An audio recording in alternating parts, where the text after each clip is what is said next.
Had a wonderful Pesach. This is one of those years where we go straight from having all those days of Yom Tov, and you get a few minutes of break to clean up, etc., and then it's Shabbos. So Parsha Shmini, which is this week's Parsha, doesn't have a lot of lead time because we've been spending the whole week on Pesach. You didn't get to talk about the Parsha, but Parsha Shmini is a very active Parsha in terms of course, a very major story is the story of Nadav and Avihu, where they brought in incense, and it's the name Shemini comes from the day of the inauguration of the Mishkan. This was the day the Mishkan was finally put up, and then at the latter half of the parsha, there's the first time the Torah talks about the laws of kashrut, of what animals and what things we're allowed to eat and what we're not allowed to eat. And there, the Torah describes the different guidelines for the various animals, and we may or may not know the concept of you are what you eat, right? And a lot of the concept of many of the things that are not kosher, and the Torah actually refers to it as keeping ourselves holy when we keep kosher. So there's something about ingesting certain foods that has a spiritual effect on us that's going to have negative consequences or negative effect in terms of our physical, spiritual condition.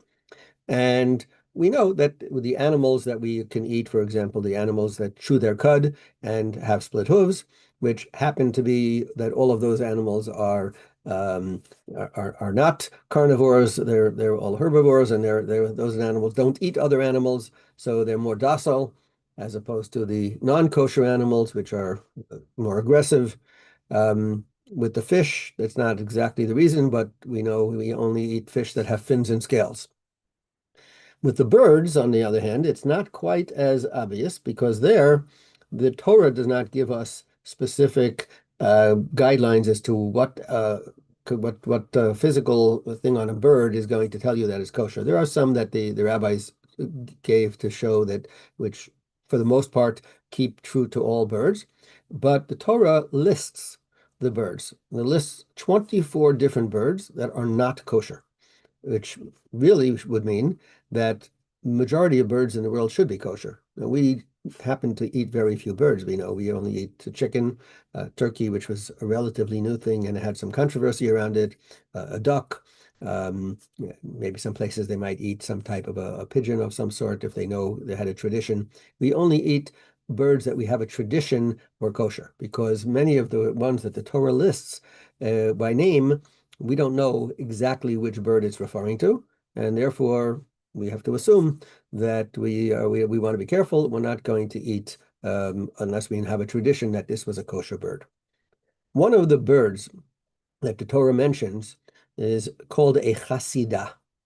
A chasidah. A chasidah comes from the word chesed, chesed being kindness.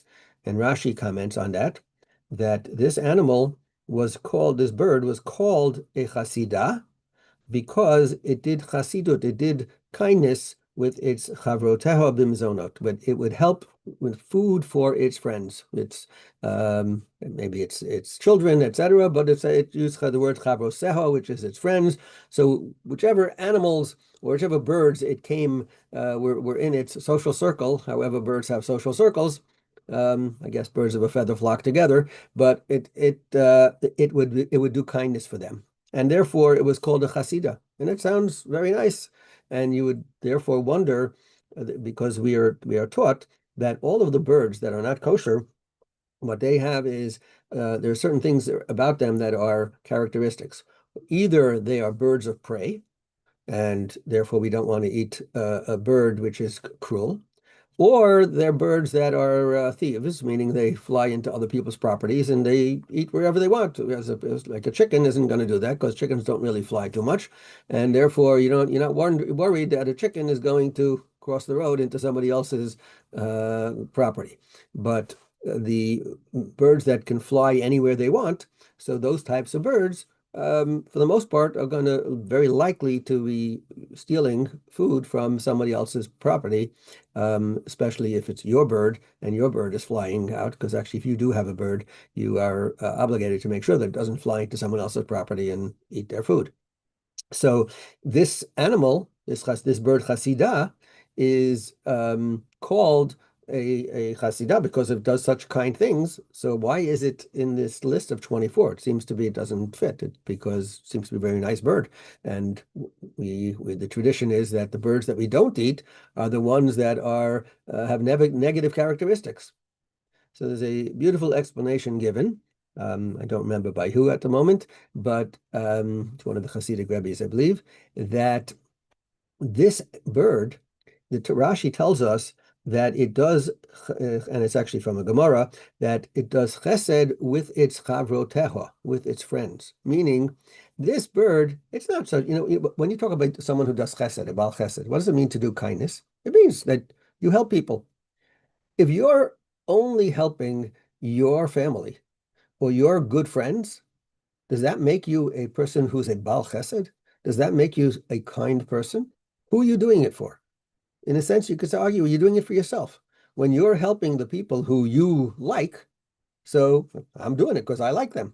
I'm not doing it because that if two people came in front of you and one person is your best friend and that person is in need, and another person is not your best friend, but that person is desperately in need of starving, and you help your friend and you don't help the other person, that doesn't show you about chesed. That shows you are only helping those who you care about, and you couldn't care less about the needs of other people. Chesed means that you are a person who's kind to anyone who's in need. And therefore, this bird is not really about chesed. It's called chesed because it helps its friends, but really it's not. That is not the attribute, and therefore that bird is considered a non-kosher bird. So when it comes to helping others, if we see people in need and we are only willing to help those people who are in our circle, that or our family or whatever it is, and we're not willing to help somebody else who we don't know or we don't know so well, then that doesn't show that we're kind people. That just shows that we only are interested in ourselves and those who are connected to us. If we were truly kind people, then we would be doing it for everyone else. And therefore, a lesson in chesed is and the meaning of chesed is to be able to help others, even people who you don't know, who you know that are in need. And that is the true meaning of chesed, and that is the lesson from this bird, the Hasidah. Yeah, we'll hold it there. Have a wonderful Shabbos.